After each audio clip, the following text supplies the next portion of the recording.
Israeli forces have stepped up air and ground shelling in Gaza, leaving vast areas of the enclave in ruins. The United Nations says that fresh assault on its shelter in Khan Younis has left 12 people dead and 75 others wounded. Washington has deplored the offensive, urging protection for civilians. The UN Agency for Palestinian Refugees said that 2 shells from an Israeli tank hit a building sheltering 10,000 Palestinians. But the IDF has said that it was unlikely that its aerial or artillery strike hit the shelter. The Gaza Health Ministry puts the total death toll since the war erupted at more than 25,000 Palestinians, most of them women and children.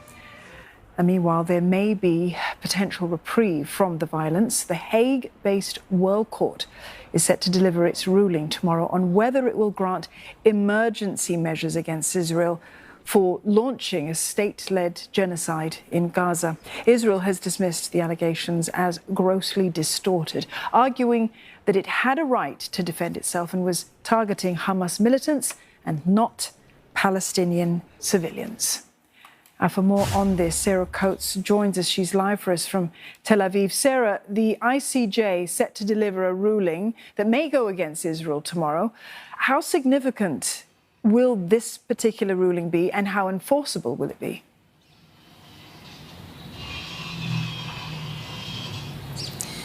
Hello there, Dawn. Well, look, it is legally binding, but it is fairly difficult for this court to actually enforce these measures. Now, it will not actually address the question as to whether Israel is committing genocide in the Strip. But what it could do, Dawn, is bring about emergency measures that could potentially see an end to this operation or push for an end to this operation inside the Gaza Strip, also potentially making Israel allow unimpeded aid into the Gaza Strip. Now, we've already heard from the Prime Minister, Benjamin Netanyahu, earlier this month. He said that Israel will not abide by any rulings by the ICJ.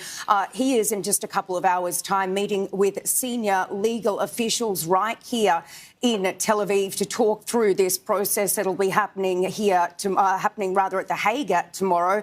It still remains unclear as to whether any senior Israeli officials will actually travel there as they did in the past. But we do know that South Africa's foreign minister will be on hand when this is handed down. And look, it's also important to mention that right now Israel is also standing accused of redrawing the lines of the border, or the borders, I should say, of the Gaza Strip. It's being accused of creating what it's calling a buffer zone, a 1 kilometre wide zone from Beit Hanun all the way down to the Egyptian border, saying that it needs to do so for its security so that these border communities can return back home.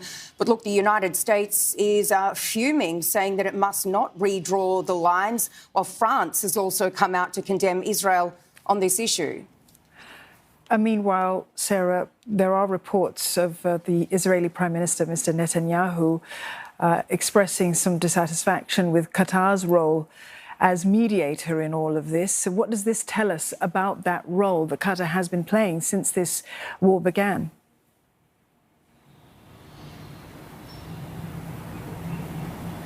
Well, look, according to Netanyahu, Qatar is problematic. But look, Qatar has played an absolutely crucial role since all of this began. We do need to remember that the Qataris have a direct line to Hamas.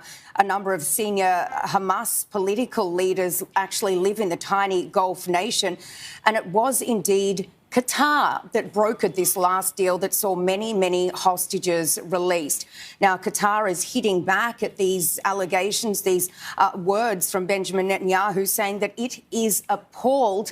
And look, just over the last half an hour, we've also got a statement from the families of these hostages.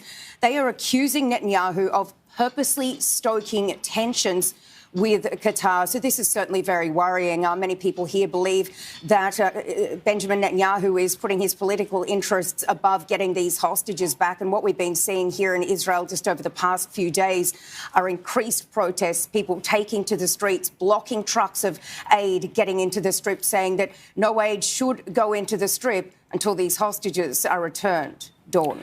Sarah, thank you for that. Sarah Coates there, live for us in Tel Aviv.